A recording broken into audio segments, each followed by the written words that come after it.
Spoštovane, spoštovani, vesela sem, da začenjamo s konferenco o vključevanju in inkluzivnosti in pravičnosti v vzgoji in izobraževanju. Ne nazadnje zaradi tega, ker smo v sodobnem času vse bolj izpostavljeni raznolikosti v vzgoji in izobraževanju in tudi zaradi tega, ker te raznolikosti vse bolj tudi prepoznavamo. Vesela sem tudi, da bomo ogromno časa namenili praksam, inkluzivnim in pravičnim praksam v vzgoji in izobraževanju, kajti mislim, da je to zelo pomembna tema, ki jo moramo osvojiti. Pa vendar, kot je že Tanja povedala, ko smo oblikovali v programskem odboru program te konference, se je zelo jasno postavilo vprašanje oziroma zahteva potem, da se bolj natančno spregovori tudi o tem, kaj sploh je inkluzija in kaj sploh je pravičnost. S tem naj bi se postavili tudi neki temelji za nadaljnjo razpravo o teh dveh terminih. In v bistvu mene je doletela ta čas, da spregovorimo o prvi temi, to se pravi o inkluziji. Pa vendar, kot vidite, sem dala temu glavnemu naslovu tudi podnaslov.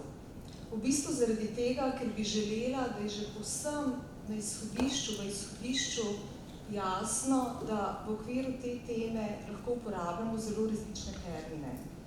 Pa vendar termini, besede, nikoli niso samo besede. Vedno na tak ali pa drugačen način vplivajo tudi na prakso. Kar pomeni, da je zelo pomembno, katere termine uporabljamo, kaj želimo z njimi sporočiti in seveda, kot sem že omenjala, kakšno prakso iz tega potem izpeljujemo. In na področju vključevanja raznolikosti v vzgoji in izobraževanju se najpogosteje uporabljata dva termina, integracija in inkluzija, o kateri bom tudi sama v nadaljevanju nekoliko več spregovorila. Pa vendar, oba termina, če bi jo želeli sloveniti, prevajati v slovenščino, bi lahko prevedli v vključevanje. Pa vendar, bi s tem, če bi to počeli, izgubili bistvene razlike med procesoma in bistvene dimenzije, ki jih oba procesa kot taka naslavljata. Namreč, vključevanje izpostavlja, oziroma v ospredje izpostavlja predvsem fizični vidik, prostorski vidik. To, da nekoga vključimo v nekaj. Naprimer, če pogledamo slovar slovenskega jezika, definicija delati, da nekdo postane član skupnosti dejavnosti. Pa vendar se vsi zavedamo, da delo z raznolikostjo v vzgoji in izobraževanju zahteva veliko več kot samo vključevanje. Zahteva in zadeva kvaliteto. In v bistvu oba dva koncepta, tako integracija kot inkluzija, naslavljata prav to dimenzijo v večji širini. Skratka, kvaliteto. Kaj je, na primer, potrebno narediti za vse to, da so lahko vsi učenci, vsi otroci bolj vključeni, vendar ne samo na izobraževanju, ne samo na prostorskem nivoju, ne samo na izobraževalnem, ampak tudi socialno, emocionalno, moralno, skratka, da vključimo vse dimenzije. Zaradi tega ta podnaslov in ne nazadnje iz tega podnaslova jasno tudi, zakaj se sama zavzemam. To se pravi za inkluzivno vzgojo in izobraževanje in ne zgolj vključevanje. In zdaj, če res začnem, zelo kratek preseg skozi zgodovino. Samo, da se spomnimo. Do nastanka javne osnovne šole kot institucije za vse je prišlo za časa Marije Terezije. Že takrat je bilo določeno, da se vanjo lahko vključijo vsi, bogati in revni, deklice in dečki, ne glede na njihovo religijo. V 19. stoletju smo dobili prve specializirane šole za otroke s posebnimi potrebami. Poleg teh poznamo tudi druge specializirane institucije, na primer za otroke, ki izhajajo iz manjšinskih etničnih skupin.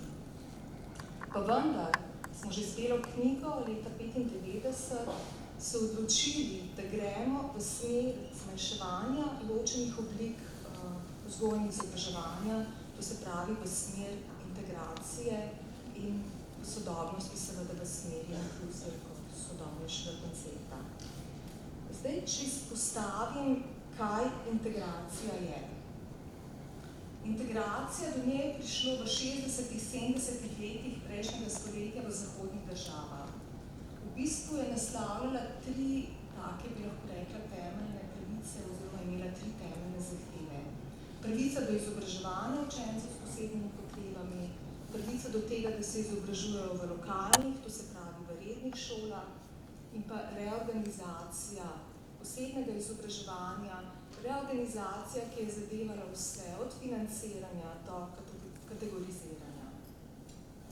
Zdaj, če pogledamo definicijo integracije, najpogosteje avtorji govorijo o tem, da je integracija izobraževanja učencev s posebnimi potrebami v redni šoli.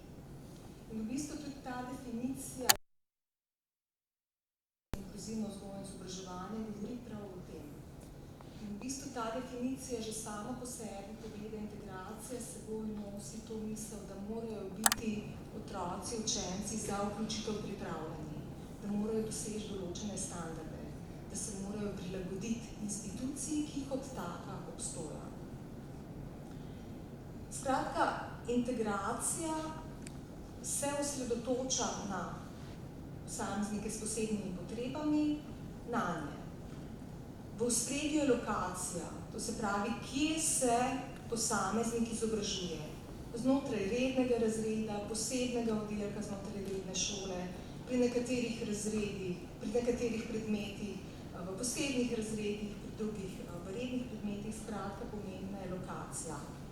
Potem se osredotoča na tehnični aspekt, to se pravi, si zastavlja vprašanje, katere dodatne pripomočke, katere specialiste, koliko dodatnih ur učenec potrebuje za to, da je v šoli uspešen.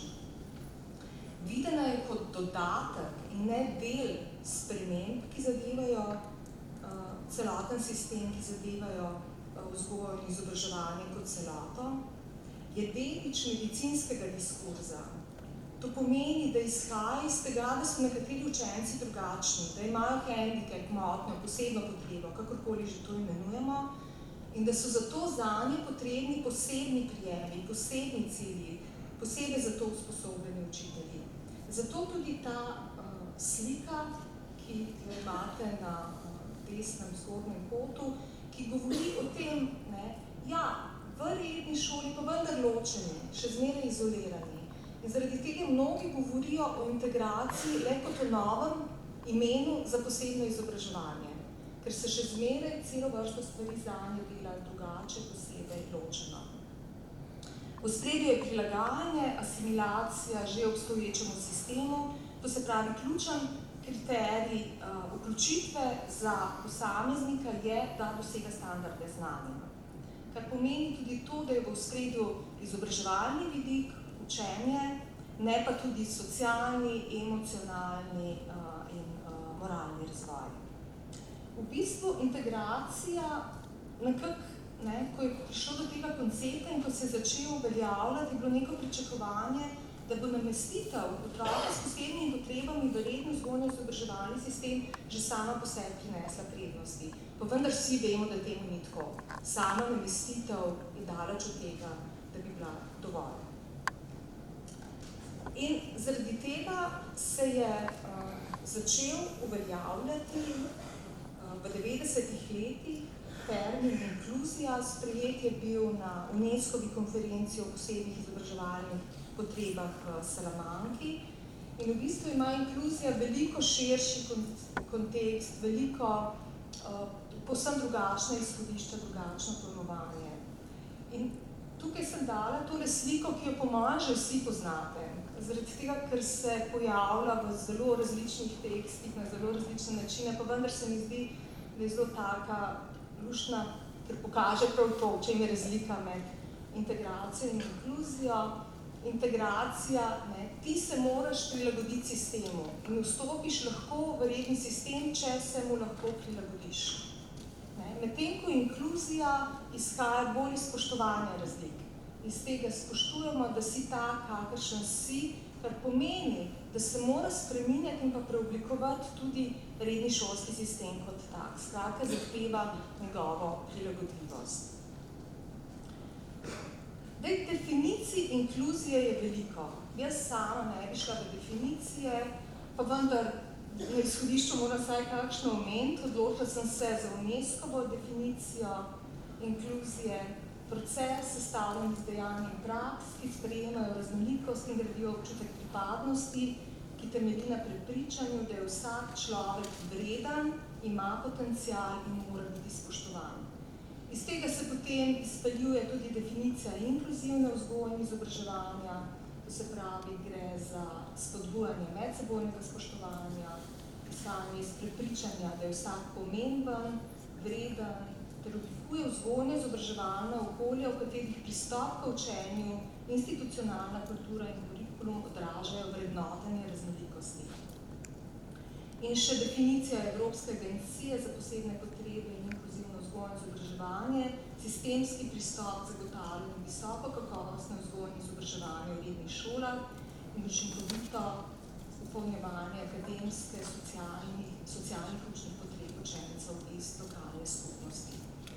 Sama ne bi šla toliko v same definicije kot take, ampak bi bolj izpostavila, kaj so bistvene značilnosti inkluzije, tako da bom izhajala iz različnih raziskav, seveda tudi iz različnih definicij in skušala narediti nek povzetek tega, kaj je tisto, kar inkluzijo določa, kaj inkluzija tudi od pedagoških delavcev zahteva.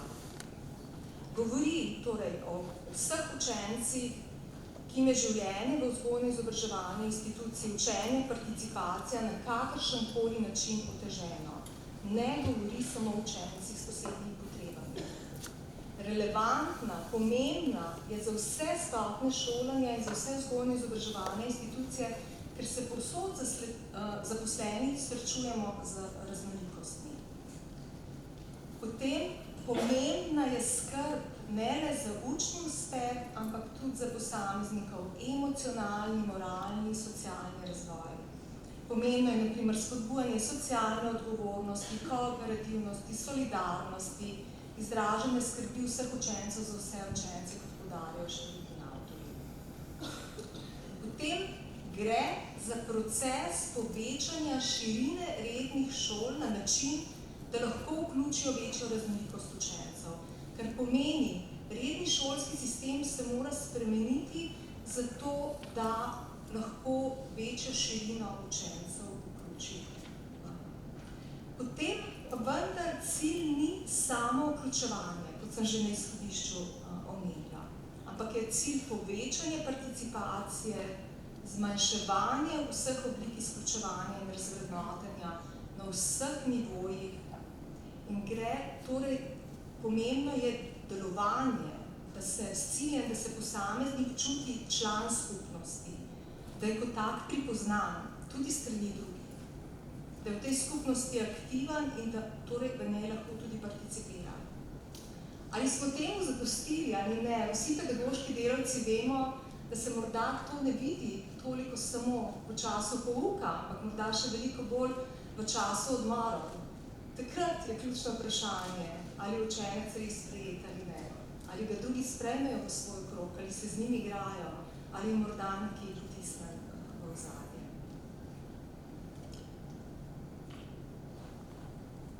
Ključna značilnost je tudi, da mora biti učenec, posameznik postavljen v kontekst učenja.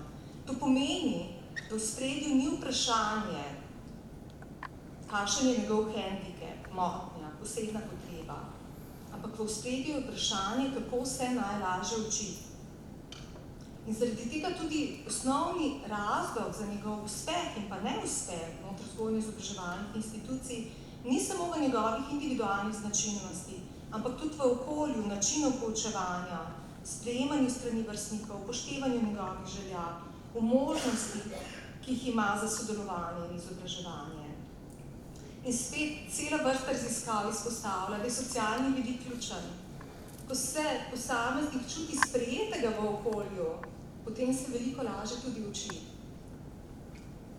To se pravi, ključno vprašanje ni, kaj je narobe z učencem, ampak kaj potrebuje, da se podpre njegovo učenje. Potem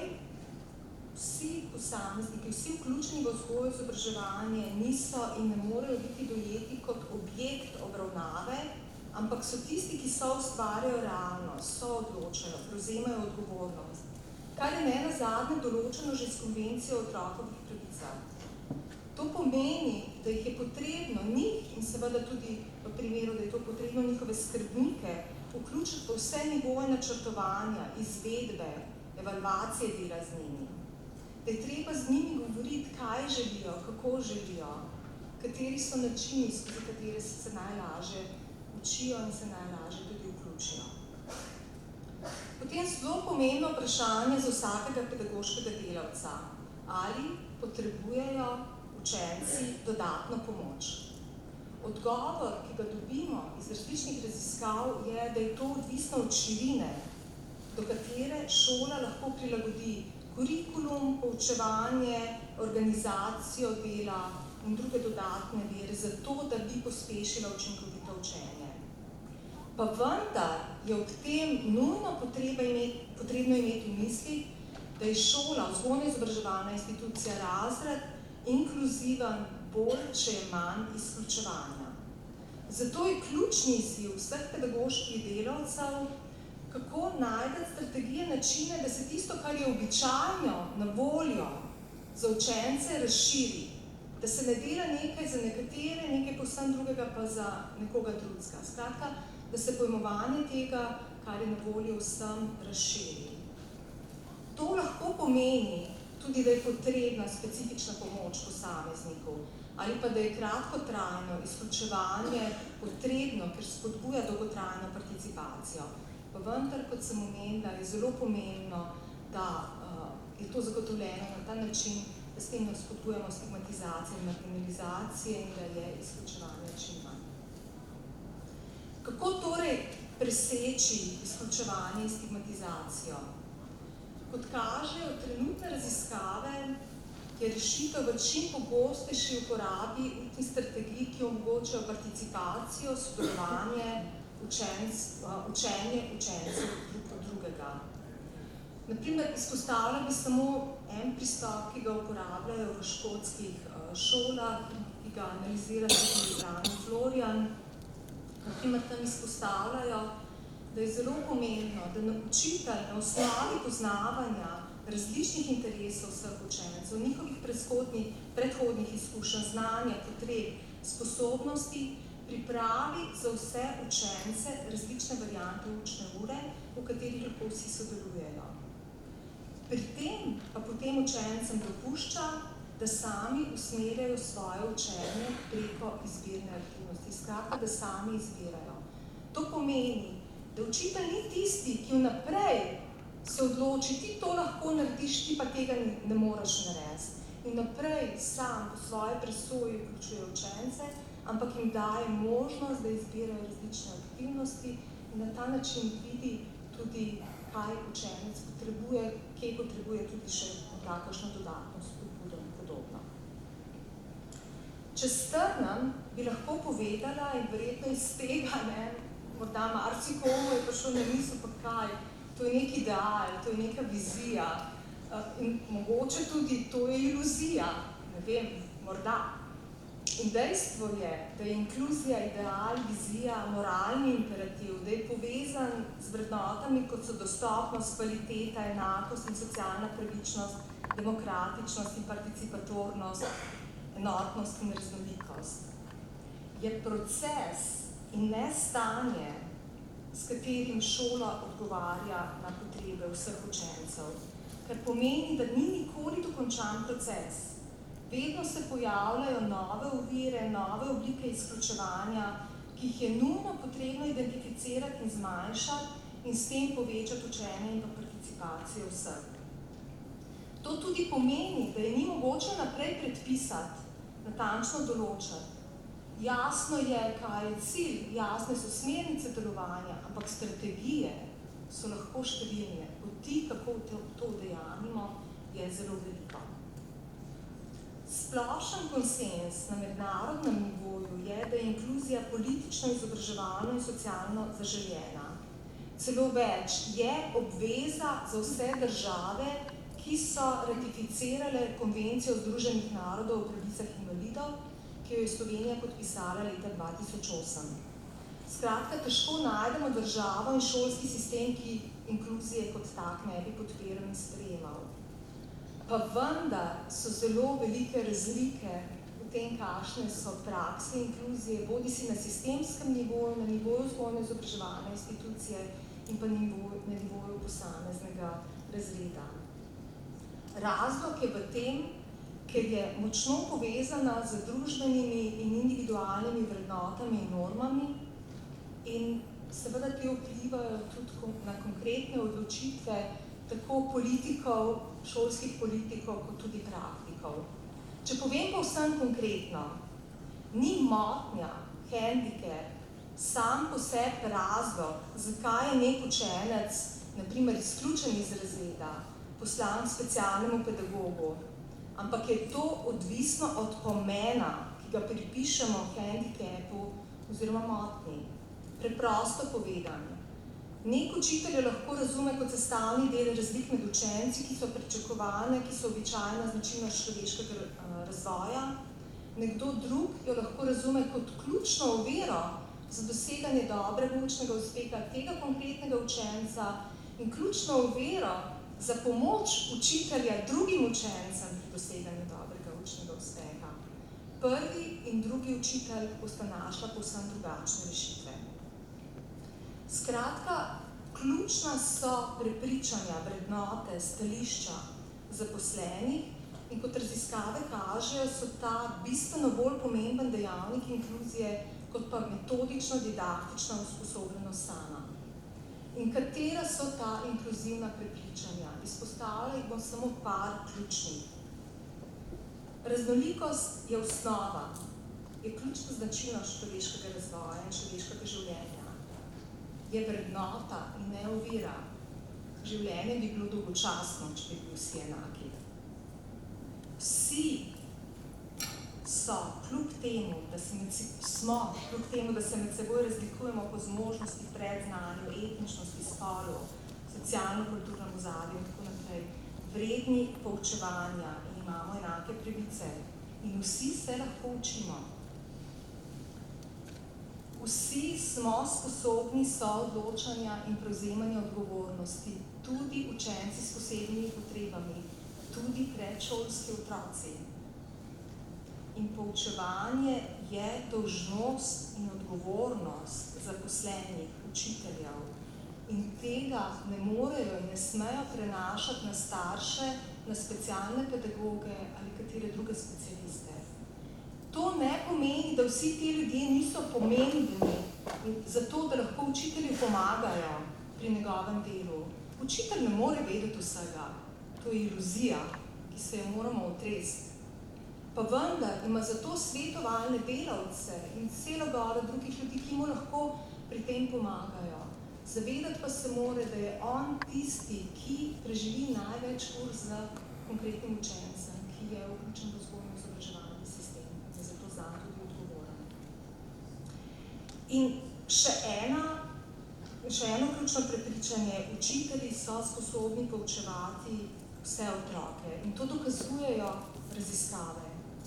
Res je, da nekateri učenci potrebujejo več časa, več ponovitev, da počasneje napredujejo. Pa vendar raziskave kažejo, da ni nedvomnih dokazov o tem, da se specifične kategorije učencev učijo povsem drugače od večine. Tudi raziskave kažejo, da so lahko strategije, ki pripeljejo do dobrih rezultatov, večinoma iste, ne glede na to, ali gre za običajnega učenca ali učenca s posebnimi potrebami. Kot na primer pravi Lani Florian, strategije poučevanja, in ugotavlja to pač iz svojih raziskav, morajo biti veliko bolj usklajene s tem, kaj se poučuje, kot pa s tem, kdo se uči. In za zaključek par besed, kar verjetno izhaja že iz tega, o čemer sem do zdaj govorila. V bistvu skoraj da vsaka raziskava izpostavlja, da nihče ne more narediti za inkluzijo več, kot lahko stori šola sama in pa zaposleni v njej. Metoš pravi, da je inkluzija praktični projekt za učitelje in je odvisen od njihove usposobljenosti, predvsem pa od pripravljenosti, da te naloge opravijo. Kot pravi Ellen, ni čarobne palice za inkluzijo, ni knjige receptov, kot sem sama omenila tudi malo prej. In zahteva od zaposlenih sposobnost analiziranja, predvidevanja socialnih situacij in razumevanje tudi tega, kako te socialne situacije spremeniti. Pa vendar je še ena stvar, ki je po mojem mnenju še veliko bolj pomembna. Ugotavljajo in izpostavlja v svojih raziskavah tudi Rose. Pravi, da je razvoj inkluzivnih, zanje za razvoj inkluzivnih praks ključno, da si učitelji upajo uporabljati različne pristope dela. In ko so jih v svojih raziskavah spodbujali k temu, da so si upali, so učitelji ugotovili, da znajo veliko več, kot pa so sprva mislili, da znajo. Zato, da bi pa lahko bili drzni, pa je seveda nujno, da zaupamo v njihovo strokovnost, morajo imeti svojo strokovno avtonomijo in morajo biti fleksibilni pri svojem delu. Prepričana sem, da je med nami ogromno inkluzivnih praks, ki govorijo, potrjujejo to, o čemer sem govorila, in vesela sem, da si bomo med sabo v nadaljevanju delili. Hkrati pa tudi upam, da sem uspela s svojim prispevkom dodati samo vsaj en košček razumevanju tega, kakšen je cilj, kaj želimo doseči. Najlepša hvala za vašo pozornost.